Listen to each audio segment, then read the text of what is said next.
അധ്യായം 15. യഹോവ എന്നോട് അരുളി ചെയ്തത്: മോശെയും സാമുവേലും എന്റെ മുമ്പാകെ നിന്നാലും എന്റെ മനസ്സ് ഈ ജനത്തിങ്കിലേക്ക് ചായുകയില്ല. ഇവരെ എന്റെ മുമ്പിൽ നിന്ന് ആട്ടിക്കളക. അവർ പൊയ്ക്കൊള്ളട്ടെ.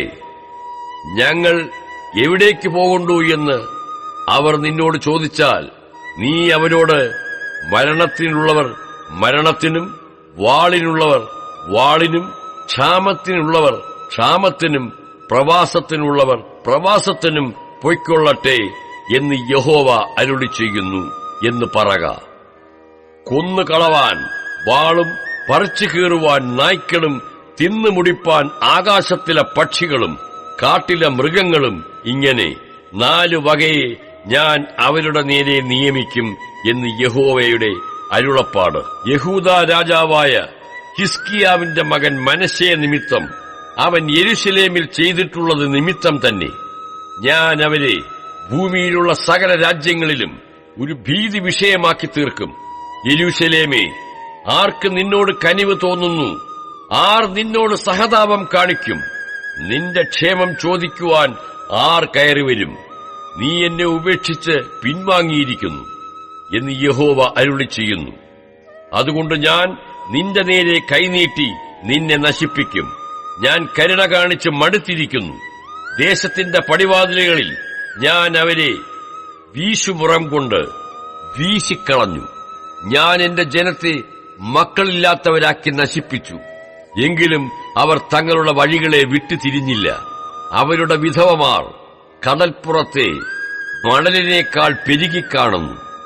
യൗവനക്കാരന്റെ അമ്മയുടെ നേരെ ഞാൻ നട്ടുച്ചയ്ക്കൊരു വിനാശകനെ വരുത്തി പെട്ടെന്ന് അവളുടെ മേൽ നടുക്കവും ഭീതിയും വീഴുമാറാക്കിയിരിക്കുന്നു. 7 മക്കളെ പ്രസവിച്ചവൾ ക്ഷീണിച്ച് പ്രാണനെ വിട്ടിരിക്കുന്നു. അവളുടെ സൂര്യൻ പകൽ തീരും മുമ്പേ അസ്തമിച്ചുപോയി. അവൾ ലജ്ജിച്ചും നാണിച്ചും പോയിരിക്കുന്നു. അവരിൽ ശേഷിപ്പുള്ളവരെ ഞാൻ അവരുടെ ശത്രുക്കൾക്ക് മുമ്പിൽ വാളിനെ ഏൽപ്പിക്കും എന്ന് യഹോവയുടെ അരുളപ്പാട്. എന്റെ അമ്മേ, സർവ്വദേശത്തിനും കലഹക്കാരനും വിവാദക്കാരനുമായിരിക്കുന്ന എന്നെ നീ പ്രസവിച്ചുവല്ലോ. അയ്യോ കഷ്ടം! ഞാൻ പലിശയ്ക്ക് കൊടുത്തിട്ടില്ല, എനിക്കാരും പലിശ തന്നിട്ടുമില്ല. എന്നിട്ടും അവരെല്ലാവരും എന്നെ ശപിക്കുന്നു.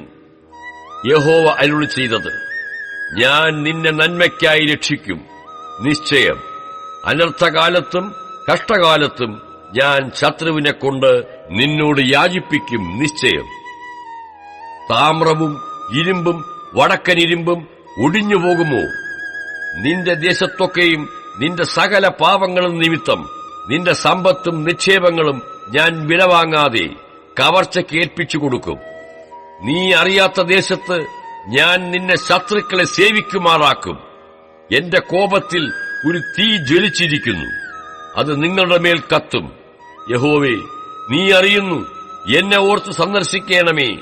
എന്നെ ഉപദ്രവിക്കുന്നതിനോട് പ്രതികാരം ചെയ്യണമേ. നിന്റെ ദീർഘക്ഷമയിൽ എന്നെ എടുത്തു കളയരുതേ. നിന്റെ നിമിത്തം ഞാൻ നിന്ന സഹിക്കുന്നു എന്ന് ഓർക്കണമേ. ഞാൻ നിന്റെ വചനങ്ങളെ കണ്ടെത്തി ഭക്ഷിച്ചിരിക്കുന്നു. നിന്റെ വചനങ്ങൾ എനിക്ക് സന്തോഷവും എന്റെ ഹൃദയത്തിന് ആനന്ദവുമായി. സൈന്യങ്ങളുടെ ദൈവമായ യഹോവേ, നിന്റെ നാമം എനിക്ക് വിളിക്കപ്പെട്ടിരിക്കുന്നുവല്ലോ. കളിക്കാരുടെ കൂട്ടത്തിൽ ഞാൻ ഇരുന്നുല്ലസിച്ചിട്ടില്ല. നീ എന്നെ നീരസം കൊണ്ട് നിറച്ചിരിക്കയാൽ നീ നിമിത്തം ഞാൻ തനിച്ചിരുന്നു. എന്റെ വേദന നിരന്തരവും എന്റെ മുറിവ് പൊറുക്കാതവണ്ണം വിഷമവും ആയിരിക്കുന്നതെന്ത്? നീ എനിക്ക് ചതിക്കുന്ന തോടും വറ്റിപ്പോകുന്ന വെള്ളവും പോലെ ആയിരിക്കുമോ? അതുകൊണ്ട് യഹോവ ഇപ്രകാരം അരുളി ചെയ്യുന്നു: നീ മടങ്ങിവന്നാൽ ഞാൻ നിന്നെ എന്റെ മുമ്പാകെ നിൽപ്പാൻ തക്കവണ്ണം വീണ്ടും കൈക്കൊള്ളും. നീ അധമമായത് ഒഴിച്ച് ഉത്തമമായത് പ്രസ്താവിച്ചാൽ നീ എന്റെ വായ് പോലെയാകും. അവർ നിന്റെ പക്ഷം തിരിയും, നീ അവരുടെ പക്ഷം തിരികയില്ല. ഞാൻ നിന്നെ ഈ ജനത്തിന് ഉറപ്പുള്ള താമ്ര ഭിത്തിയാക്കി വയ്ക്കും. അവർ നിന്നോട് യുദ്ധം ചെയ്യും, ജയിക്കയില്ല. നിന്നെ രക്ഷിപ്പാനും വിടുവിപ്പാനും ഞാൻ നിന്നോടുകൂടെ ഉണ്ട് എന്ന് യഹോവയുടെ അരുളപ്പാട്. ഞാൻ നിന്നെ ദുഷ്ടന്മാരുടെ കയ്യിൽ നിന്ന് വിടുവിക്കുകയും നിഷ്കണ്ടകന്മാരുടെ കയ്യിൽ നിന്ന് വീണ്ടുകൊള്ളുകയും ചെയ്യും.